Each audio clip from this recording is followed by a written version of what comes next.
It's 11:45, Nigeria. We either get it right or we fall off the brink. My name is Kadaria Ahmed and I'm your host. Every month, we speak to remarkable Nigerians about their lives, work, and the lived Nigeria experience. Hello and welcome. 10 years ago, internet penetration across West Africa was less than 10%.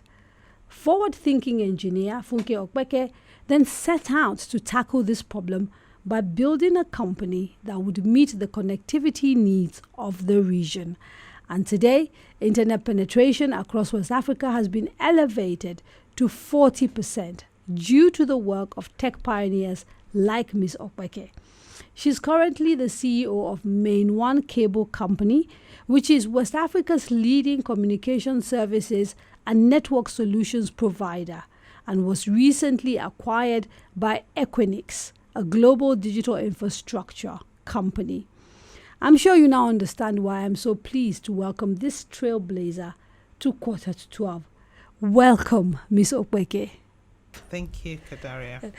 You can call me Funke. Oh, I can call you Funke. Yes. Well, thank you. Thank you for that graciousness. Can I start? I can't help but ask, what is it like to now sit back and realize that you've built a business from scratch, which I think by all standards will be considered a success, particularly in a place like Nigeria? It has been a journey, and it has been a journey with a lot of stakeholders. So with the recent announcement of the pending acquisition by Equinix, people look at it and say, oh, Funke's company. And I try to say, there were many of us who undertook this journey together. First, the people who believed and invested in the business.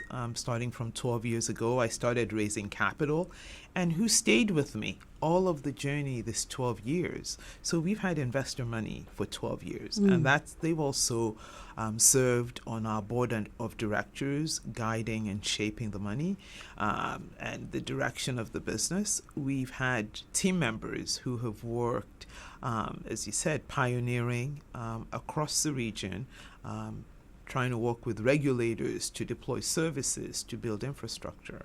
And we have to also thank the regulators and the consumers, the business community, because without the commitment to uptake our services and to spend with us, we will not have been able to build a successful business. And working to get where we are has taken some commitment and effort from all these parties to help us arrive at where we are today. And I understand why, for you, it's important to acknowledge the sort of teamwork that it has taken to sort of bring you to where you are. But there's no doubt, though, that this is all about your vision, and you sort of kick-started this whole thing. And so I am interested in really getting a sense of how does it feel to actually look back from sort of when you started, from when you left MTN. Yes. And we'll get into a little bit about sort of your career path in a little while, but just from when you sort of decided to stop working for other people. And what was that? What first of all triggered the idea of sort of going off and building this new company? Okay. Going off, I'll take it from what triggered building. Right. And you talk about looking back and the success. And yes, indeed, it is a success. But perhaps the journey is more important than where we landed. And the fact that we were able to land successfully. So leaving MTN, I went off to actually Transcorp to help privatize Nitel under the leadership of Mr. Fola Adeola, who was the MD of Transcorp for a brief period. And the objective was to privatize Nitel and build what we call a backbone network for Nigeria. The fact was mobile had rapidly been growing, but the ability to interconnect various mobile networks, the ability to carry data traffic, mobile was at that time 90 9.5 or even 100% voice traffic. And the ability to carry data traffic was very limited, not just in Nigeria, but across the region, at a time when internet use was exploding in other parts of the world. And I felt our youth had a disadvantage. What is learning in the 21st century without access to the internet? So at NITEL, for a brief period under Transco, we tried to revive the SAT3 operations, which is a cable that NITEL had access to, and build out an internet network across the country. And that effort and the privatization that we were undertaking at that point did not succeed. And our partners, British Telecom, pulled out. Mr. Adiola was already gone. But from NITEL, I saw the dire need to do something about internet infrastructure. So first I went to work with Mr. Adiola because we felt that need for the national telecoms infrastructure was compelling for us as Nigerians. And he says, I can still remember very vividly, he says, what would we tell our children that we didn't even try? And so I went to try. And when we didn't succeed, I saw the need for access to the internet for Nigerian youth. I said every day I drove from my apartment out in Lagos, you couldn't drive a mile without seeing 100 unemployed young people. And I just thought, if we have the internet, these people can get access to information, self-learning. So that was what motivated when the privatization effort I was part of at NITEL unraveled, so to speak. The obvious thing, I felt it would be defeatist for me to go back to the U.S. because it was, okay, so what are you going to do now? And I said I came back to help develop Nigeria in a space where I had acquired a lot of skill. And this gap in internet access was just so evident. And Mr. Adiola said, I will help you. Evident to you, Yes. and maybe to Mr. Adiola, but obviously at that time not evident to other Nigerians. And I guess that's sort of what separates visionaries, pioneers, and sort of people who can see ahead. So what was that like, navigating, trying to set up a business that in a sector that not many people understood at the time? Actually, it was immensely helpful and probably critical to have Mr. Adiola on board because he brought a lot of credibility to the situation. But you're right. But the first place to start was with the industry and the mobile operators and convincing them of the access they could get to capacity to offer data services. And they all had 3G licenses, and some were acquiring 4G licenses about the same time. So they were starting to look at data. But it was a journey, educating even Mr. Adiola on what we wanted to do. He thought initially I was crazy. I said, let me do more work, getting consultants and experts to do the work, do the legwork together with myself and educate potential investors, first starting with friends and family and a close-knit circle that Mr. Adiola was able to interest in this project. And he said, we want to do well and we want to do good. And we all know about the internet, and we certainly need that kind of technology. It's a technology of the future in this part. The part of the submarine cable, people were a little skeptical about. So we actually got some of our early investors, Mr. Adiola and I think for the sake of listeners who may not understand what we're talking about, I have to talk about the cable now. Okay, so go ahead. Yeah, because basically what happened was that was it in 2010? 2010 we launched. launched. In 2010, MainOne basically launched a 7,000 kilometer long undersea cable, which started out from Portugal and landed in Nigeria. Yes. Talk to us about that. What is it, and what does it do, and why was it important that you actually did build that undersea cable? Okay. So when we think about the internet, we get on our devices and we're connecting with people around the world. We're speaking with them today. We're sending messages, emails, or whatever, or even voice calls. So when you think of how you communicate, we typically think of our device, but we don't think of what lies behind it. And what lies behind it are telecommunications networks. And within the country, you have radio networks, essentially, which is why our mobile phones are wireless. But then those signals get aggregated into wires. And in today's technology, they're mostly fiber optic wires that crisscross the world, exactly, and crisscrossing the world from our continent to other continents are most effectively done submarine in the sea. So was that basically, the first submarine in West Africa or even on the continent? It was the first private submarine in West Africa.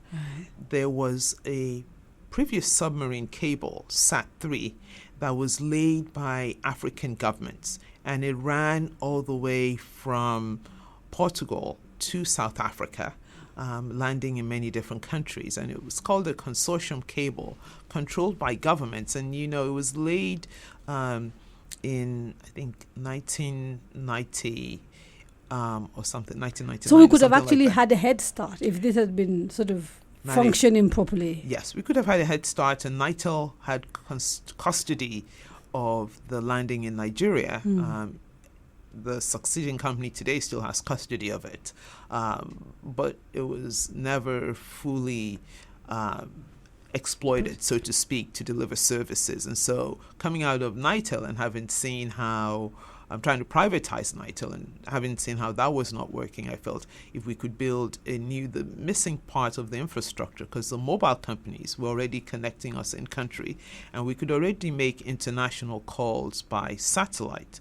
But if we wanted to do data and we wanted that to be better quality, more cost effective, because I think we can all remember how difficult it was to make international calls in the past. Even getting a dial-in tone was an issue. This generation won't get it. Yes, exactly. They wouldn't understand. And so building the submarine cable to interconnect and bring, orders of magnitude higher capacity in terms of number of calls you could make or the amount of data or movies you could download with the rest of the world. And so connecting through Portugal and then London. So when we get to Portugal, we jump on other cables, go to London.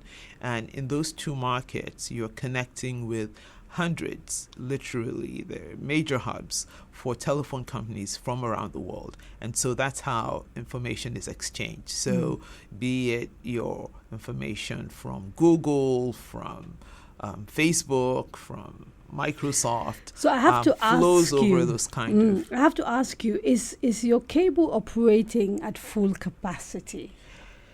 No, we're still not at full capacity today. It's taken a long time to grow that capacity.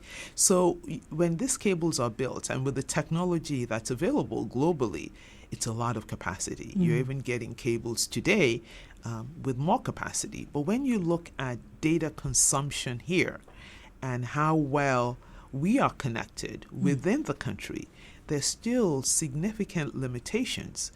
And so that's why we're still at sort of 40%. That's why we're still internet at 40%. Penetration, yes. Right. And when we look at the amount of data the average consumer utilizes in a month, be that 10 gigabytes of data, in other markets, you're talking about in more advanced markets, more than 100 gigabytes of data. So just in terms of how digital our world is and how transformed we are in terms of leveraging technology, even for the 40% that are connected, there's still considerable room to grow. And is the problem that the size of our economy cannot support the appetite of young people for data, and so this kind of limit themselves? Or is it simply a question of just infrastructural limitations locally, or is it a mixture of a whole multitude of different things? I think it's a multitude of different things. I think we could do better, even with what we have, if we were better organized. I think, like a lot of things that we see in our environment, be it housing or other services, even electricity, we hear there's more in the grid. That's one that probably is a similar analogy, but consumers are not able to get it. We're not able to distribute it effectively. We do have distribution lines, but it's just disjointed. I think that is some of what you have. I think affordability is also an issue, but scale reduces costs. And so affordability should continue to improve as we get scale and the cost per unit goes down. I think local participation and local content is also an issue for us in technology in general. We continue to be large consumers of technology. And so, of course, that affordability gap continues to widen because as our currency is not getting any stronger, our currencies across the region are generally not getting stronger. Affordability becomes more of an issue because a lot of the inputs are forex denominated. They're imported from the United States or China. Right. So, I mean, this brings me sort of nicely to the acquisition. You called it pending, I noticed, when we started talking earlier. We kind of, in the media, had sort of thought this was sort of done. Okay. Because of sort of the way it was, I guess, reported, you Yes, know. And I don't know whether that's a fault of sort of people reading of whatever public information you let out. So the Equinix deal, why, how, and did they reach out? Did you reach out? What are you trying to do with it? Okay.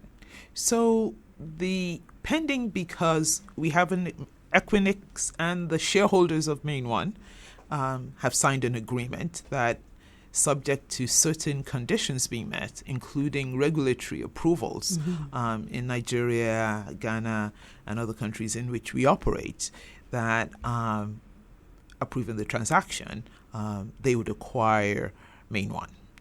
Now, as a publicly listed company in the United States, they are also regulated. And so having signed that kind of agreement, they need to disclose and make it formally known what their plans are. So yes, that is why it is pending. We are hopeful that we will receive the necessary approvals and we will conclude the transaction before the end of Q1 2022. But until that happens, we're not... Yeah, talking pending. Yes, yeah. We're not formally... we're not acquired by Equinix, but we do intend that the transaction will close. Now, what informed it? As I mentioned, the shareholders, the owners of MainOne are the shareholders who put the money up. People forget that we raised $240 million to start the company. That's incredible. In 2008. 2008 to 2010, we raised $240 million to start the company. And the $240 million was funded with a mix of equity and debt. And the equity investors have essentially been at the table, as I mentioned, all these years. There's a group, Main Street Technologies, that's chaired by Mr. Adeola, African Finance Corporation, Pan-African Infrastructure Fund, First Bank, and Polaris. And so they have had their money tied up for almost 12 years. And so we had been looking for an opportunity. They continue to invest. We started with submarines. We moved into expanding data centers. And they continue to support us in growing the business. But also we're looking for the right opportunity to exit the business, but in a way that would allow the business to continue to grow. Right. So we had appointed advisors who were working with us, and we were well on our way, to be honest, when Equinix called. And it was an email to me that said, we'd like to talk to you about partnerships. And of course, we do some business with them already. So I was about to ask, what was it about them that made you willing to sort of listen? Because I have to assume that there are certain things that align. In the data center space and growing digital infrastructure space, they're number one globally. They are an American company that has seen tremendous growth, that is in 65 cities around the world with data centers, 27 countries, more than 200 data centers around the world, all interconnected, serving 10,000 of the world's largest companies, and continuing to invest and grow that infrastructure. So Equinix is interesting to us for that reason, that we become part of that global platform, but we continue to invest here. This is not about taking it and moving it elsewhere and delivering the services from there. Right. We continue to build out that infrastructure platform that MainOne has, but it's tied into their global platform. And so there are those who, for example, worry about digital ownership, foreign digital ownership of sort of African infrastructure, technology companies, etc. Is that a legitimate fear? Should people be worried about that or not? I worry more about non-African ownership of digital content. Right. And intellectual property and our data about our citizens, data about our businesses, how our businesses are run, the intelligence that runs on the infrastructure than the infrastructure.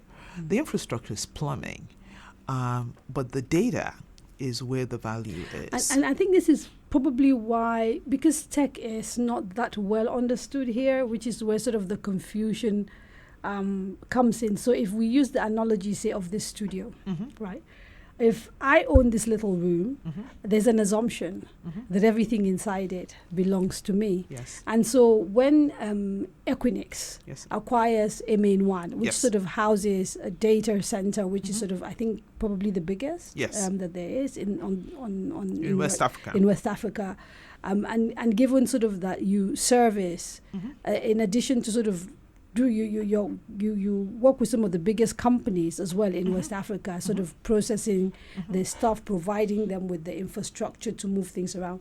The assumption is actually those things that you say we should be worried about, they have access to and they may control in some way. Is that wrong? Are we misunderstanding the whole thing? I think it is slightly misunderstood because infrastructure in Nigeria is governed by the laws of Nigeria. Right. And today we're consuming from a lot from offshore that is not governed by the laws. Regulated. It's not regulated. Right. So actually bringing some of that in country, domiciling it here, gives us, if we were effective, more control of our destiny. I see. It's really the intelligence and the logic and what you do with it, and that is governed by the laws of the country. And these companies, having done their due diligence, are taking I don't want to say it's an opportunity because they believe that this is a viable, well-structured market, and they can make investment and work within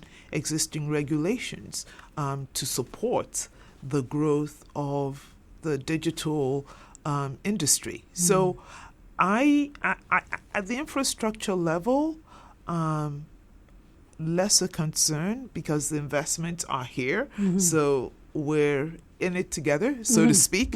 I believe for us as a country, for us as a people across Africa, what we really have to think about is the intelligence, the content, the applications, who controls it, who controls our payment engines, who controls the engines that drive education, who controls healthcare, who controls our utility services. Even in sort of more developed markets, with where sort of all the big tech companies sit, for example, we find that sometimes regulators, governments struggle to sort of keep up with the pace of technological change. What are your thoughts regarding how we are trying to regulate technology here, because there's a lot of chatter in the market regarding whether the regulators get it, whether they even have the knowledge to regulate, all those sort of things. What are your sort of thoughts regarding that? I think we made a lot of progress. I think there's a lot of work being done. If I look at the president naming the Minister of Digital Economy, and they've done a good job. They've moved the needle. They've really put some plans and frameworks together, addressing things like national identification, which is so critical in the digital world, the plans for broadband. I mean, I think you can see what they're trying to do with the agencies. We're not there yet. I think looking across all of government, because I know there's also the Ministry of Information, which starts dealing with content. We need to bring it all together and really focus on where we want to be as a country. We have the Ministry of Information. We have the issues of taxation currently being addressed by the Minister of Finance. You have to bring the issues together. It's a new complex world that we live in. The rules of engagement, the mode of engagement are changing very fast. And I think while all of our government regulators and agencies are working to keep up, I think even in advanced markets, a struggle to keep up, I think we need to do more to keep up in the silos a little bit better, but I think working across the silos better is just as critical to having cohesive policy that gets us where we want to be. So we're preparing for elections in 2023, and if you were sort of as a representative of business, and tech in particular, sort of going to give a menu to sort of the people who are incoming that sort of will win elections and set up, new governments, particularly at the national level where regulators sit, what would be sort of your menu of, what they should be looking at, or a wish list, if you like? Wish list is critical. I would say, we hear the word a lot, enabling environment. We need an enabling... Very vague. Very vague. Because it doesn't really say what the enabling is. We need an enabling environment for all Nigerians. Now, what does that really mean? There's some things that we all need. More stable electricity supply, better roads, better security, education, and healthcare. The quality of life needs to improve for all Nigerians, and for us just even to have table stakes 101. It doesn't sound like it, but actually that kind of grows business, doesn't it? It grows business because we're losing our employees to the UK. We train them. It used to be Canada. Now there's it's a UK. I lost a few. Okay, exactly. So, and we're struggling to get the right skills for our business. When we hire new graduates, we have to retrain all over again. The cost of living is really high, and so getting dedicated employees is a challenge because they're just struggling to get to work. If they have to work from home, to get the internet to work, to get steady electricity to power their computers. So we need those basic things so that people can even perform, so that a society can function. Security is an issue. So we need those basic things so that society can function. Once we get past that, then we start talking about issues of what is the role of government agencies and regulation in business.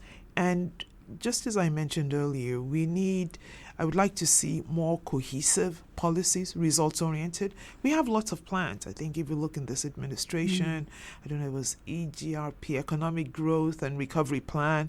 Then we had another one put together after COVID. But when we look at it and we look at how many jobs have been created, how has GDP per capita changed, what impact have these things really had?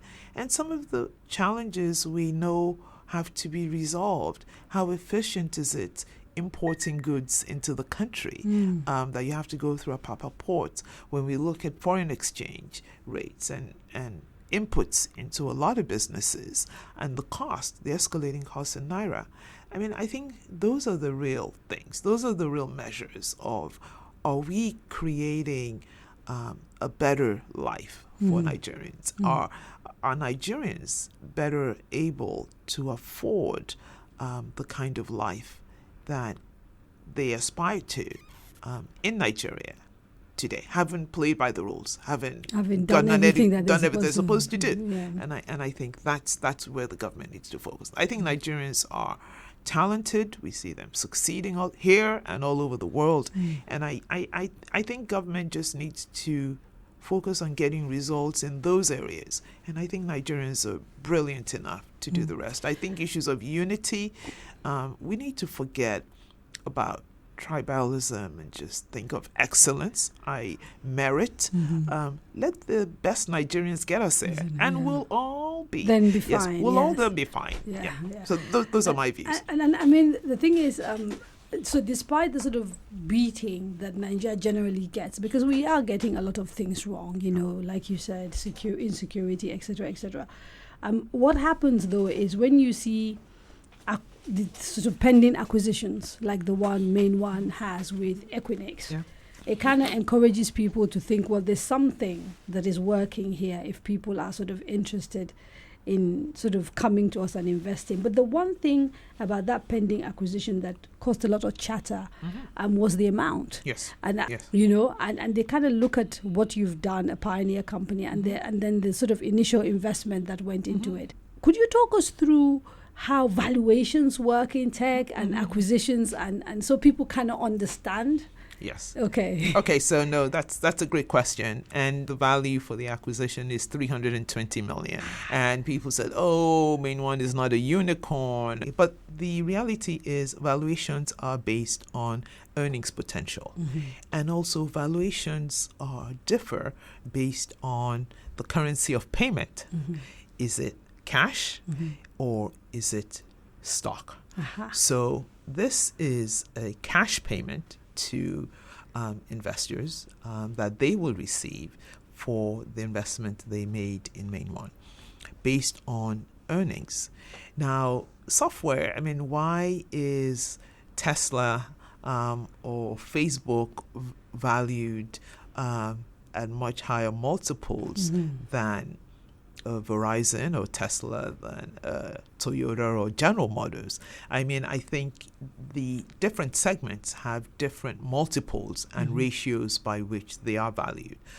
For infrastructure, there are different multiples, and people should also note that this is a dollar valuation in this market.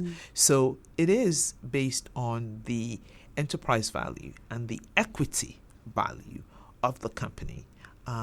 So adjusting for debt and all those other factors. So indeed, if you look at the numbers, it is a very competitive valuation that was received from Equinix. And I think for the shareholders of MainOne, they're very pleased. who are financially savvy, Yes. they're very pleased. Yeah. Excellent. So what impact can we expect from this acquisition, once it goes through? Because I understand you are staying on as CEO. Yes. So meaning you will have the task of rolling out whatever the sort of future plans are. What can we expect?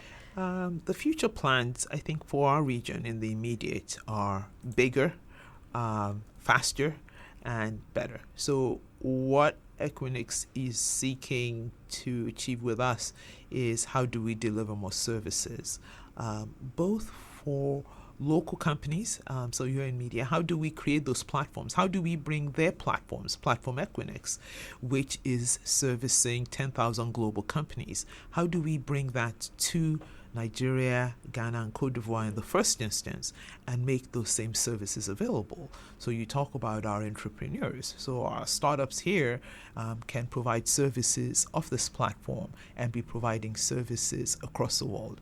So the global tools or the global players who also enable them from offshore right now can actually come in country to deliver those services here and enable them from here.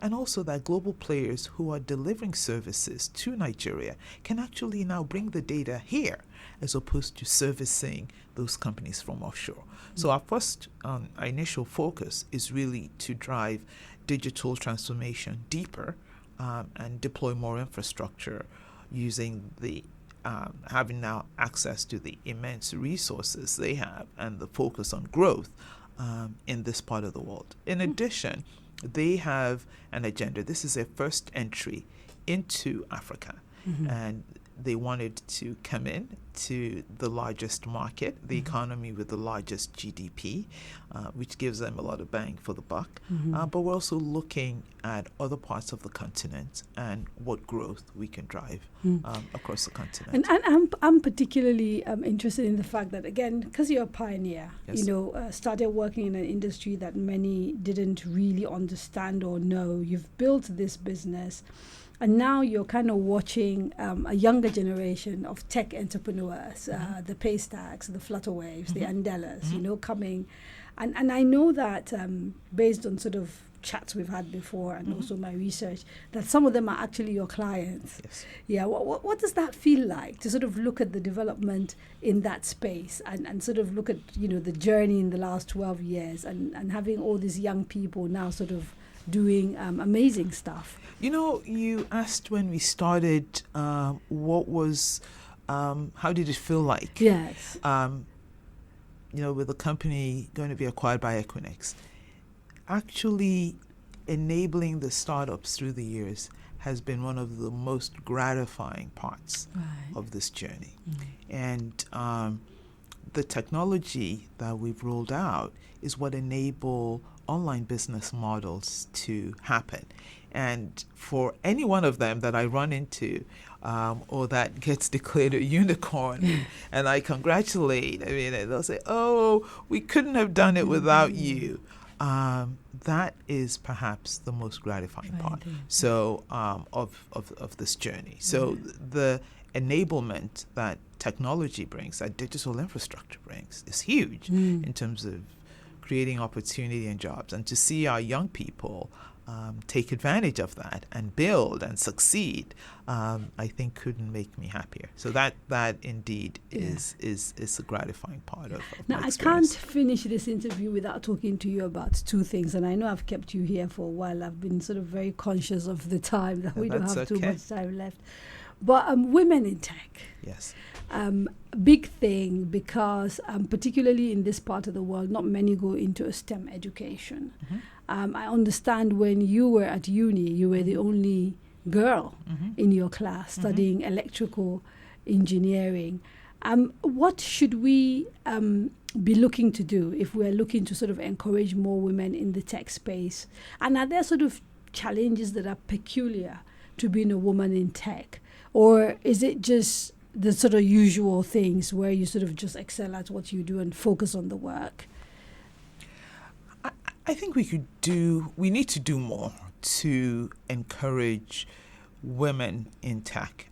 I think globally, the women lag in terms of technology leadership and participation because of the nature of a lot of tech work also.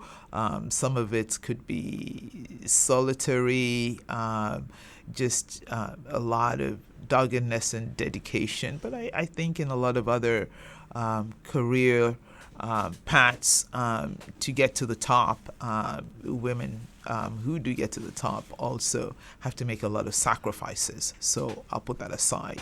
I think seeing more role models, I think young women, so because there are few women in tech leadership here, young women also don't have those role models. So they fall into the stereotypes. If I'm going to be a boring engineer with working in the lab and with things falling out of my pocket, or working with code endlessly and not being able to talk to anybody, and what kind of a life will that be?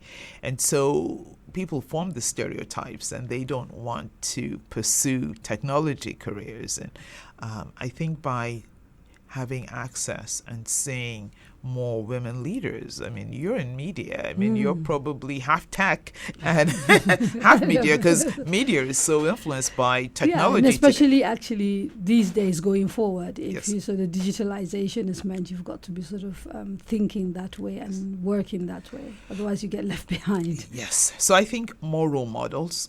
Certainly, women encouraged me, be it female physics teachers, in particular, encouraged me to go to university and pursue electrical engineering. So I think having women mentors, having role models that they can look up to, having better science education in our schools and programs that catch them young. Some of our institutions having programs to focus on women and encourage women starting up in their careers to stick with it and pursue that career path.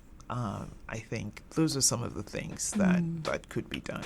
And I think you're having more platforms, to be honest, today doing that, but we're still not where we need to be. So I remember reading, and I can't remember exactly where, and so my sort of dates might be a bit off. You talking about some sort of retirement in the Bahamas. I think it was in 2012 or something, in an interview. And clearly, since you're staying on as the CEO of MainOne, that is not on the cards for you.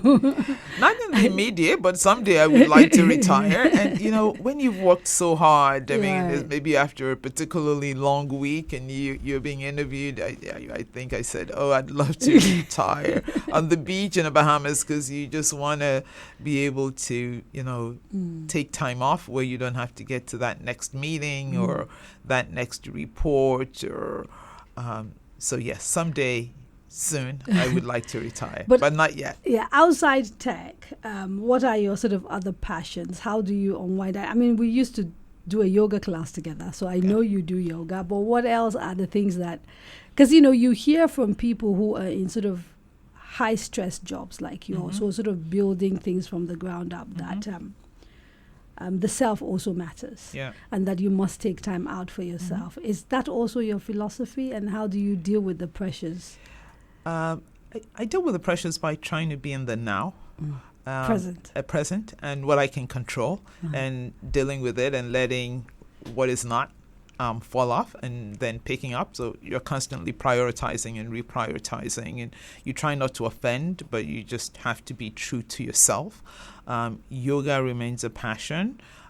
Family is really important. So spending just downtime, casual time with family, doing the kind of mundane things of life together, you know, having a meal, taking a walk, shopping, traveling, whatever. I love books. I like music. Yeah. Okay. So, oh, really? Interesting. Yes, do you listen to Nigerian music? The Afro beats that are sort of taking over the world now? Yes, I do listen to a little bit of Nigerian music. I must say I am not an expert in the different genres, but yes, I am an opportunist listener, but I really do enjoy the Afrobeat, and it's also great to see the talent that's coming out in Nigeria, and is gaining a marketplace. Isn't that amazing? And I think it's just really amazing how well our artists are doing on a global scale. Yes. On a global scale. I mean, I sometimes look at sort of things online, and I think I don't think they realize just how revolutionary it is that Nigeria and Africa are actually influencing, you know, popular culture globally. And people are dancing to our music and speaking pidgin, you know, which is sort of the language of choice. And for me, it speaks to why authenticity matters. Because, you know, when you sort of kept trying to sort of do things speaking with American accents, you didn't get more traction. But yeah, no, very, very pleased. A final question for you. So what would be sort of your advice to people sort of looking to embark either on a sort of tech career or to sort of want to play in that space, whether it's as investors, because increasingly we're seeing angel investors, with little money and people getting into so that sort of space. What would you say? I would say for the young people trying to get into tech, you need to acquire the skills. Tech is a global playing field, so you need to be the best you can. There's a lot of information available. Benchmark yourself, but doing anything less ultimately says you're going to get disrupted early. Wow. So you need to focus on being the best. For investors, likewise, use common sense. Yes. You need to be focused on results. You need to measure in the way consistent with how these things are measured globally and also locally. Mm-hmm. So you need to bring that into play. But there's lots of opportunity out there, and no doubt digital is here to stay. I think like we had the Industrial Revolution, now the world has the digital, and perhaps if you listen to some, the meta revolution, and there's no avoiding it. And as individuals and as a society, we need to fashion how we're going to thrive and succeed in this new environment. Thank you so much, Funke Opeke, for coming on Quarter to 12. Before we wrap up, is there anything that you want to say that I haven't sort of asked you about? No, just thank you for your good work. It's great to be on this platform. It's warms my heart to be working with another woman entrepreneur. Yes, and you've been very supportive of radio now. So thank you so much for that as well. Because it's because women like you did it that we thought we could do it as well. Okay, and I'm so proud of what you're doing and that you're taking the bold step. And certainly happy to support. Thank you. It's meant a lot having you in our corner. Thank you so much. Yeah. Thank you for coming on Quarter to 12. I'm so grateful. Thank you, Kadaria. All right. I've been speaking with Funke Opeke, founder of Main Street Technologies and Chief Executive Officer of MainOne Cable Company, West Africa's leading communication services and network solutions provider. Thank you. And join us again next month for another edition of Quarter to 12.